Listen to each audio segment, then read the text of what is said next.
Bill, let's go back to your when you signed the contract with MGM, and you co-starred with Yul Brynner and Richard Basehart Yes. in a movie based on classic literature. Uh-huh. How big a Brothers deal? Karamazov, yeah. How big a deal was that for you at the time? Biggest deal of all. What could be better? I mean, here I was a young actor, having come down from Canada and striving to make my fame and fortune, and suddenly I'm in the biggest movie of the year. It couldn't have been bigger. Yeah, no, working for MGM, was that a real big change of pace for you? Well, I, as most of us are, a product of the movies. I mean, you'd go to the movies and this line would roar, and suddenly I was where the line would roar, was roaring.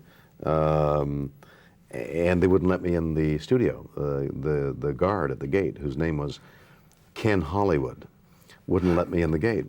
He didn't know who I was, and I was supposed to be reporting for work. It was very funny. Now, not then.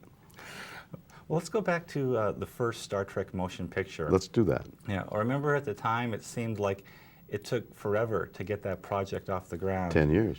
How many false starts were to that project? Several, 4 or 5, something like that. It was going to be a movie, it was going to be a series, it was going to be everything, but a large-scale motion picture until Paramount thought they could make a lot of money, which they ultimately did. Some wise men made a decision.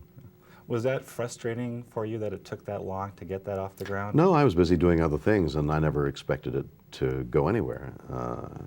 None of us had any expectations. When it happened, it was a miracle. When Next Generation was launched, I remember seeing you on an interview on Entertainment Tonight, and you seemed genuinely shocked when they announced the show. Mm-hmm. And I remember you were saying that, well, who are these guys? I don't know who these guys are. Did it take you a while to come to terms with that Star Trek was going on with other people? Well, me, right.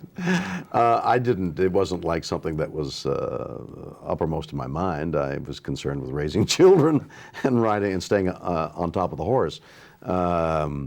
But it did strike me as interesting, if you use a neutral word, that Generations became so popular and stayed so popular, and to my humility. The first time you met Patrick Stewart, I know like everyone around you, their eyes would be on both of you. Was that awkward for you, whether you two would get along or how that first meeting would go? Well, Patrick Stewart is a very strange guy. He's from Brooklyn, and and he has assumed this English accent. And I knew it, and I tried to brush through this, but he wouldn't let me. It was a very awkward meeting. I love him. He's a great guy. We're doing a piece on collectibles from the Star Trek era. Mm-hmm. It's become a real big business. Yes, collectibles are. Yeah.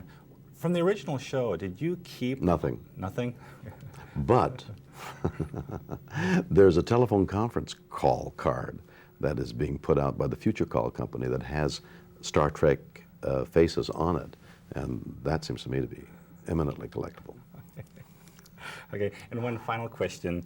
Do you think we'll be seeing William Shatner playing Captain Kirk Never. down the future?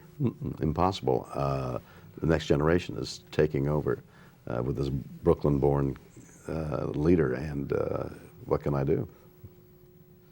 Okay, great. Thank you very much. Here.